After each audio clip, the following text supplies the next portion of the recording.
The phone rang at 2 a.m. The shrill sound cut through the quiet of the night like a blade, dragging me from a sleep so deep I almost didn't want to wake. But something in the tone, or maybe the timing, jolted me upright. I fumbled for the phone, heart pounding before I even saw the caller ID. A number I didn't recognize. I hesitated, then answered. James Miller? The voice was weak, trembling, barely more than a whisper. It was the kind of voice that made your stomach knot and your mind race. Yes, I said cautiously. This is Michael. My breath caught. Michael. My brother. Michael, Mikey Miller. The same Michael I had mourned for 42 years. Before that night, my life had settled into a quiet routine. A small, comforting predictability that I never thought to question. I'm James Miller, a husband, a father, and a man who thought he had already said goodbye to his little brother all those years ago. Linda, my wife of 35 years, was asleep beside me. The steady rhythm of her breathing was the anchor in my world. We lived in a modest house in a town where everybody knew your name but not your secrets. The scent of pine from the trees lining our street mixed with the faint aroma of Linda's lavender night cream still lingered in the air. Our son David was grown and away at college. Our daughter Emily had a family of her own now. I had a stable job managing a small warehouse downtown, nothing glamorous but honest work. The hum of forklifts and the clatter of boxes was my soundtrack during the day.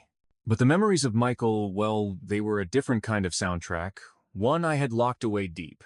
He was the kid who ran through the house with scraped knees and a crooked smile, who teased me endlessly and never let me win at baseball. Until the crash. Until the day everything stopped. That morning in '83, the police came to our door. A bus accident. They said Michael had been on it. The wreckage was bad. They asked me to identify the body. I did. I told myself it was him. That was it. End of story. Or so I thought. For decades, I lived with that loss like a silent ache, a shadow that never left the corners of my mind. Linda was my steady rock through it all, holding me up when the grief felt too much. We built a life around the absence, filling the empty spaces with love, work, and quiet nights. Yet in the back of my mind, a small, nagging feeling, a whisper that maybe, just maybe, something didn't add up. It was a few days after that 2 a.m. call that I started to notice things. At first, they were small, almost inconsequential, a glimmer of doubt I tried to brush aside. The man on the phone had sounded so lost, so fragile, like someone who had just emerged from a long tunnel of confusion. When I asked how he had found me, he mentioned a newspaper article, one I had no memory of being published. He said he'd been wandering, piecing his life together from scraps. That he was homeless, living on the streets for years. My mind wrestled with it. Was this some cruel joke? Someone playing with a broken man's hope?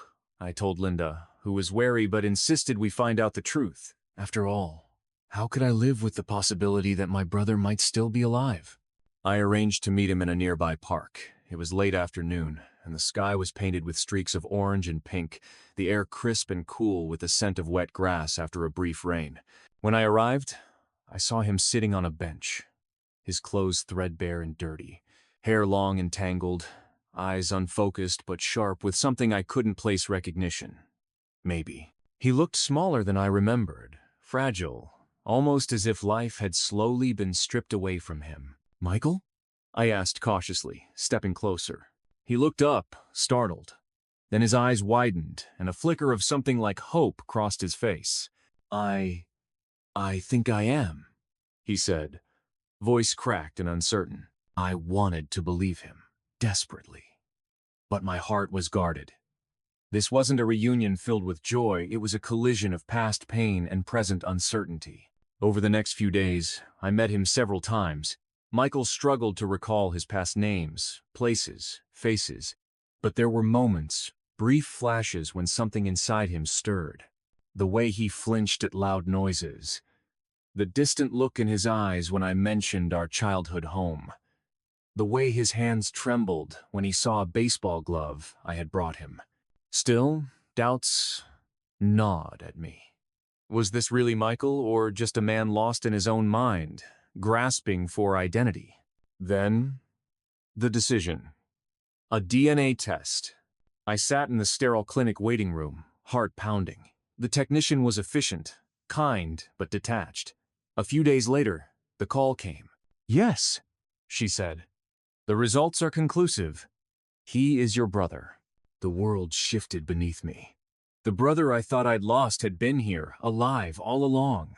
That night, after the DNA confirmation, I sat alone in the living room, the dim glow of the lamp casting long shadows across the walls. Linda had gone to bed hours ago, probably exhausted from the emotional roller coaster that had overtaken our lives in just days. But I couldn't sleep. The weight of what I'd learned was heavy, but even heavier was the truth that began to unravel with it. Michael had survived the crash, but what happened afterward was something none of us could have imagined. The memory loss explained why he'd been living on the streets for decades. But the more I dug, the more I realized he hadn't just been lost. He'd been exploited. I found old hospital records tucked away in a dusty archive, records that had never reached our family. They told of a young man found wandering, confused, and vulnerable, immediately taken into care but then mysteriously discharged without family notification. Somewhere along the line, someone had taken advantage of Michael's fragile state, leaving him adrift in a world that didn't care. Anger simmered beneath my grief. How could anyone do this to him? How had he slipped through every crack?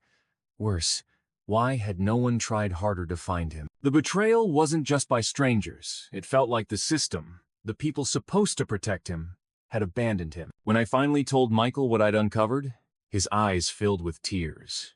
He barely spoke, but the pain was there, silent, raw, and deep. That night, as he lay on the couch, I sat beside him, feeling the enormity of the years lost between us.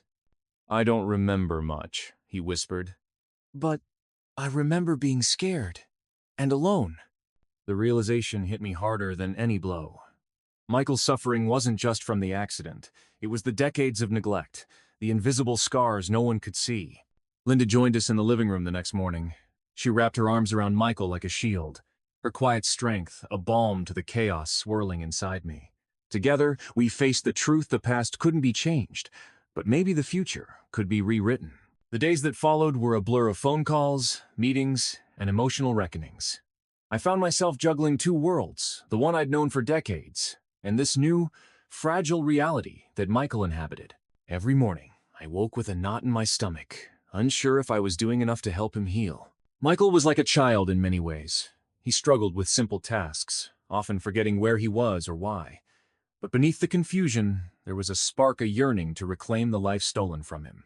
Watching that was both heartbreaking and inspiring. Linda was incredible through it all. She organized doctor's appointments, researched support groups, and never once let the weight of it show. I admired her quiet resilience, but I knew she was fighting her own battles too. I couldn't shake the anger about what had happened to Michael.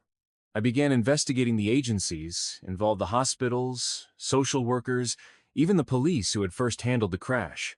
It was a slow, frustrating process. Bureaucracy tangled with lost paperwork, faded memories, and too many unanswered questions. One afternoon, I sat across from a hospital administrator who barely looked up from his papers. "Records are incomplete," he said dismissively. "After so many years, it's difficult to trace what happened." It felt like hitting a brick wall, but I refused to give up. That evening, I confronted the social worker who had originally handled Michael's case. Her eyes flickered with guilt, and for the first time, I saw cracks in the official story. She admitted to a mistake, a failure to follow up, to keep Michael safe. "I'm sorry," she whispered. "We thought the system was working." The weight of her words sank into me. It wasn't just personal tragedy, it was a collective failure. With Linda's help, I started building a support network for Michael. We reached out to therapists specializing in memory loss, connected with local shelters offering assistance, and slowly began piecing together a routine that felt like home. There were setbacks, moments when Michael disappeared for hours, confused and frightened, or when his anger exploded unexpectedly. But there were also breakthroughs when he smiled at a familiar song or remembered a fragment of a story from our childhood. Every step forward was a victory. Word about Michael's return spread through our small town like wildfire. At first, I worried about the gossip and the judgment that often shadows tragedy. But, surprisingly, the community's response was more compassionate than I expected.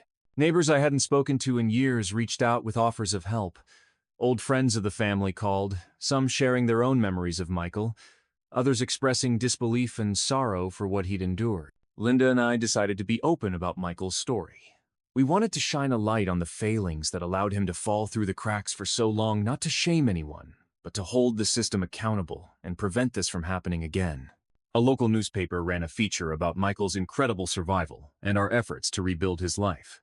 The article sparked a dialogue in the community about how we treat the vulnerable, those with mental illness, memory loss, or who have been forgotten by society. I was invited to speak at a town hall meeting alongside social workers and healthcare providers. Standing there, sharing our story, I felt a strange mix of anger, sadness, and hope.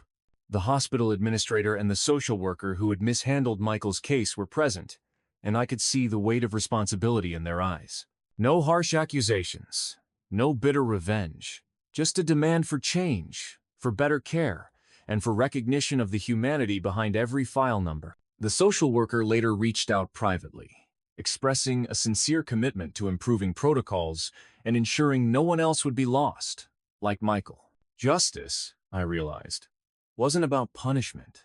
It was about accountability and the courage to face uncomfortable truths. Through this process, Michael became more than a lost brother returned. He became a symbol of resilience and the quiet fight for dignity. Months passed, each one bringing subtle but profound changes. Michael, Linda, and I settled into a new rhythm, a fragile dance of healing and rediscovery. The house, once quiet and familiar, now hummed with renewed life.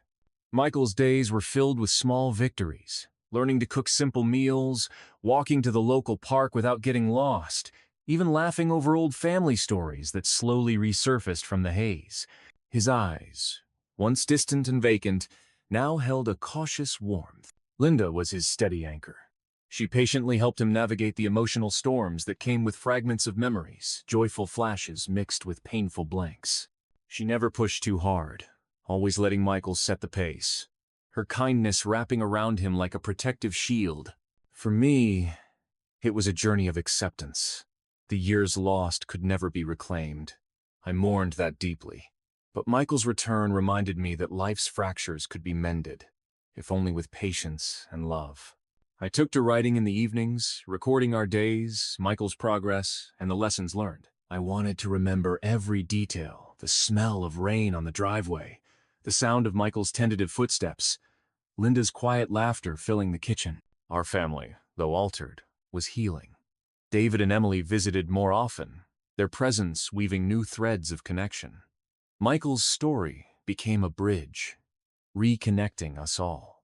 And though the past held its shadows, the future was slowly lighting up. Sitting here now, watching Michael asleep in the next room, I feel a quiet gratitude mixed with a bittersweet ache. Life has a way of twisting paths we think we know, leading us to places we never expected. For 42 years, I believed my brother was gone lost forever in that tragic accident. But fate had a different plan, one that brought him back, broken yet alive. Our story isn't about miracles or perfect endings. It's about resilience, forgiveness, and the slow, sometimes painful work of rebuilding what was lost. It's about seeing the humanity in each other, even after decades of silence. I ask you this: if you were in my shoes, faced with a past you thought was settled, and a brother returned from the shadows, would you open your heart and your home? Would you fight for a second chance at family? Life doesn't always give us the closure we want. Sometimes, it offers something more complicated, a chance to heal together. Would you have done the same?